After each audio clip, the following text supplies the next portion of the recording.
اب چونکہ آگے بھی جو باتیں آئیں گی انشاءاللہ تعالی میں ساتھ ساتھ عرض کروں گا۔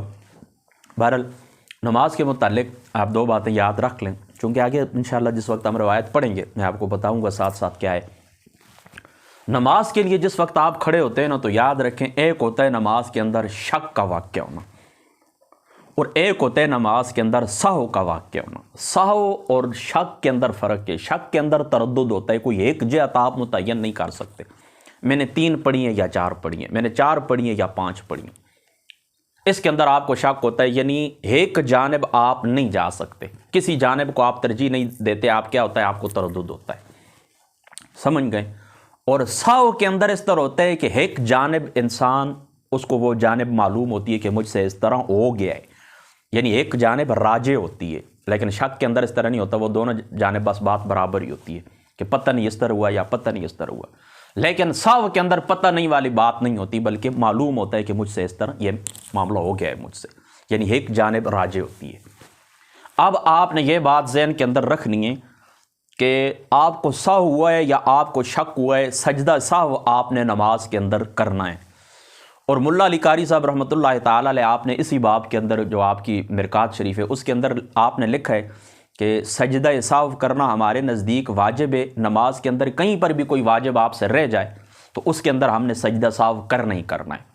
بہرحال دیگر جو علماء یعنی احناف سے ہٹ کر جو ان کو آپ ظاہری کہہ لیں، علماء ظواہر، تو وہ یہ کہتے ہیں کہ نہیں، سہو وہاں پر ہی ہوگا، یعنی ہر واجب چھوٹنے کے اوپر ہم سہو نہیں کریں گے، بلکہ سہو وہاں پر ہی ہوگا جہاں پر حضور علیہ الصلوۃ والسلام کی ذات شریفہ نے جس طرح ہوا ہے حدیث پاک کے اندر، جہاں جتنے مقامات حضور نے گنوائے ہیں یا جس کا حدیث میں ذکر آ گیا بسم اللہ، تو بس وہی ہوگا، یعنی ہر واجب کے اوپر ہم سہو نہیں کریں گے۔ بہرحال میں یہ بات آپ کو بتا چکا ہوں، چونکہ ہم حنفی ہیں، امام اعظم ابو حنیفہ رضی اللہ تعالیٰ عنہ آپ کے مقلد ہیں، تو آپ نے یہ بات یاد رکھنی ہے کہ آپ نماز کے اندر سہو ہو یا شک ہو، آپ نے کیا کرنا ہے، سجدہ سہو کرنا ہی کرنا ہے۔ یہ بات آپ کے ذہن کے اندر بیٹھ گئی نا، یعنی سہو اور دوسرا کیا ہے، شک، اس کے اندر آپ نے کیا کرنا ہے، ہر صورت آپ نے سجدہ سہو کرنا ہے، واجب بھی کوئی رہ جائے تو احناف کے نظریے کے مطابق آپ نے سجدہ سہو کرنا ہے، یہ احناف کا نظریہ ہے۔ اب بات اس طرح ہے کہ حضور نبی پاک صلی اللہ تعالیٰ علیہ وآلہ وسلم آپ کی جو ذات مقدس ہے، 3 روایات ہم تک پہنچی ہیں۔ نماز کے اندر آپ کو سہو ہو جائے، شک ہو جائے، سہو ہو جائے، کچھ بھی ہو جائے تو نماز دوبارہ ادا کریں، یہ روایت بھی موجود ہے۔ اور یہ روایت بھی موجود ہے کہ تحری آپ کریں۔ تحری کا کیا مطلب، یعنی آپ اجتہاد کریں، آپ کوشش کریں، مقصود تک پہنچنے کی آپ کوشش کریں۔ 2 باتیں ہو گئیں، یعنی نماز کے اندر تحری کریں اور جس جانب آپ کا دل بیٹھ جائے کہ یہ بات ٹھیک ہے، اس کے اوپر آپ عمل کریں اور اس کی آپ پیروی کریں، اس کی آپ اتباع کریں، اور اس طرح آپ نماز ادا فرما لیں۔ تو ایک بات ہو گئی نماز دوبارہ دہرانا، یعنی اعادہ کرنا نماز کا، اور دوسری بات ہو گئی تحریک کرنا، اور تیسری بات کیا ہے، یعنی تیسری جو روایت ہم تک پہنچی ہے تحری، اور اسی طریقے سے نماز کو دوبارہ دہرانا، اور تیسرا کہ بنا کرنا یقین کے اوپر، بنا کرنا یقین کے اوپر، یعنی جو شک ہے اس کو زائل کریں اور جو یقین ہے اس یقین کی آپ پیروی کریں۔ اب آپ سمجھ گئے، یعنی تینوں مذاہب کون کون سے ہو گئے، آپ ذہن کے اندر ان کو رکھیں نا، تینوں مذاہب کون کون سے ہیں۔ پہلا مذہب یہ ہو گیا کہ نبی پاک صلی اللہ تعالیٰ علیہ وآلہ وسلم آپ کی جو ذات مقدس ہے نا، ہم تک جو بات پہنچی ہے، پہلا مذہب کون سا ہے؟ پہلا مذہب یہ کہ آپ اس طرح کریں کہ نماز کو دوبارہ دہرائیں، نماز کو کیا کریں، دوبارہ دہرائیں۔ اور دوسرا کیا ہے، دوسرا مذہب یہ ہے کہ آپ تحریک کریں، آپ کیا کریں، تحریک کریں، کوشش کریں، اور جہاں پر پھر آپ کا دل جمتا ہے، جو تحریک یعنی آپ جو کوشش کرتے ہیں تو اس کے نتیجے کے اوپر آپ جہاں پر پہنچتے ہیں تو پھر اس طرح کہ آپ اس کے اوپر عمل کریں۔ 2 باتیں ہو گئی۔ اور تیسرا کیا ہے،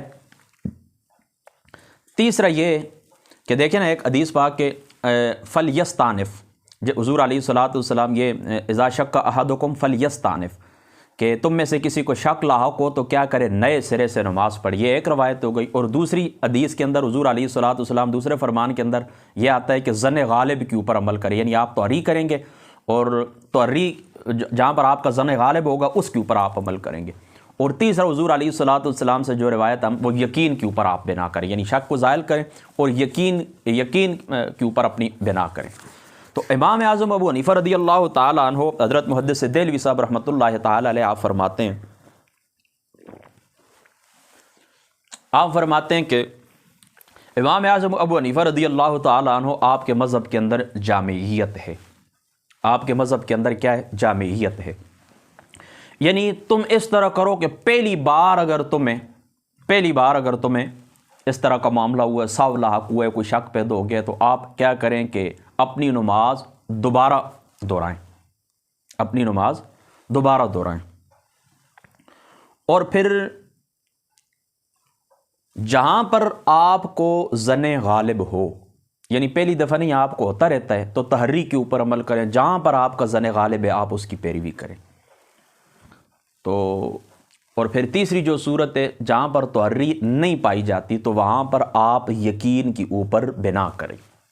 یعنی امام اعظم ابو حنیفہ رضی اللہ تعالیٰ عنہ آپ کا جو مسلک ہے، آپ کا جو مذہب ہے، یعنی وہ تطبیق کی کوشش کرتے ہیں نا. مختلف جو روایات ہوتی ہے تو ان کے الگ الگ محمل تلاش کرتے ہیں اور تطبیق دینے کی کوشش کرتے ہیں. تو ظاہری سی بات ہے کہ ان تینوں روایات چونکہ ٹھیک ہے ہم تک پہنچی ہیں، لہٰذا پہلی دفعہ جس وقت یہ معاملہ ہوگا تو آپ نماز دوبارہ دہرائیں. پھر آپ کو اگر یہ معاملہ ہوتا رہتا ہے تو پھر آپ توری کریں. جہاں پر توری آپ سمجھتے ہیں کہ نہیں ہو سکی ہے تو پھر وہاں پر آپ یقین کے اوپر ہی بنا کریں. اب یہ بات بھی میں آپ کو سمجھا دوں نا کہ یقین کے اوپر بنا کرنا کس طرح ہوتا ہے. یقین کے اوپر بنا کرنا اس طرح کہ مثال کے طور پر 3 یا 4 میں آپ کو شک ہوا ہے، 3 یا 4 میں آپ کو شک ہوا ہے، تو آپ اس طرح کریں کہ 3 کے اوپر بنا کر لیں کہ ٹھیک ہے 3 یا 4 کے اندر آپ کو شک ہے، توری آپ کرتے ہیں لیکن بات واضح نہیں ہو رہی، تو اب جو 3 رکعتیں آپ اس کے اوپر بنا کریں، ان کو 3 سمجھیں اور اس کے ساتھ آپ چوتھی رکعت بھی ملا لیں. جب آپ ان 3 کے ساتھ چوتھی رکعت ملا لیں گے آپ کی نماز ہو گئی. اب اگر واقعتاً رکعتیں آپ نے 4 پڑھنی تھیں اور 3 کی آپ نے بنا کی ہے، 3 یعنی 3 کو آپ نے اصل سمجھا ہے، اس کے ساتھ آپ نے چوتھی رکعت ملا لی ہے، تو پھر تو نماز آپ کی پوری ہو گئی ہے. اور جو 2 سجدے آپ اوپر کریں گے وہ کیا ہوگا؟ وہ شیطان کی وہ کیا کہتے ہیں کہ ناک خاک آلود کرنے والی بات ہے. یعنی شیطان اس طرح کرتے ہیں خصوصی طور کے اوپر آ کر یہ نماز کے اندر وسوسے دیتا ہے، تو پھر آپ 2 سجدے کریں گے تو اس کے اوپر کیا ہوگا؟ لعنت پڑ جائے گی. اگر اس طرح کہ نہیں، جو آپ نے کہا کہ 3 اور 4 کے اوپر اگر واقعی ہی آپ کی رکعتیں 4 ہو چکی تھی، بنا تو آپ نے 3 کے اوپر رکھی ہے نا، لیکن 4 رکعتیں آپ کی ہو چکی تھی، تو 1 رکعت آپ نے اور ادا کر دی ہے اس کے ساتھ، تو اب 4 کی بجائے آپ کی رکعتیں تو 5 ہو گئیں. اور 2 سجدے جو آپ کریں گے نا سجدہ صاحب کے، تو گویا کہ یہ 2 سجدے آپ کی 1 رکعت اور ہو جائے گی. یعنی آپ کی کل کس طرح ہو جائیں گی؟ 6 رکعتیں ہو جائیں گی. اور 4 جو آپ کے فرض تھے وہ ادا ہو گئے اور باقی آپ کی نفل ہو گئی. دوسرا آپ نے یہ بات بھی ذہن کے اندر رکھنی ہے کہ کبھی اس طرح ہوتا ہے کہ مثال کے طور پر آپ نے 4 رکعت ادا کرنی ہے اور 2 رکعت آپ نے پڑھی ہے، 2 رکعت آپ نے پڑھی ہے، آپ اس طرح کے اوپر چلے گئے.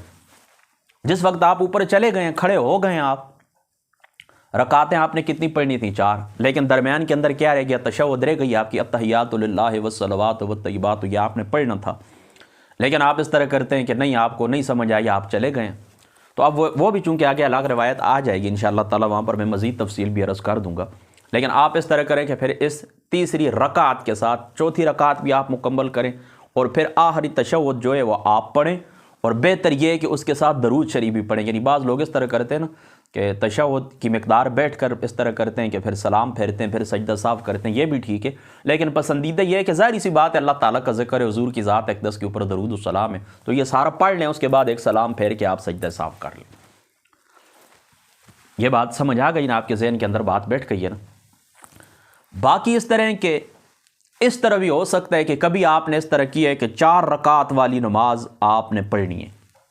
اب 4 رکعت والی نماز کے اوپر جس وقت آپ کھڑے ہوئے ہیں، آپ نے 4 رکعتیں مکمل کی ہیں اور آپ نے التحیات پڑھ لی ہے، تشہد آپ نے پڑھ لی ہے، تشہد پڑھنے کے بعد آپ پھر اوپر 5ویں رکعت کے لیے چلے گئے ہیں، تو اب آپ کیا کریں گے؟ اس 5ویں رکعت کے ساتھ 6ٹھی رکعت بھی ملا لیں گے 5ویں رکعت کے ساتھ 6ٹھی رکعت بھی ملا لیں گے تو یہ 4 جو آپ کے فرض تھے، جو آپ کے اوپر فرض تھا وہ ادا ہو جائے گی، اور یہ اوپر والی جو 2 رکعتیں آپ کے لیے نفل ہو جائیں گی۔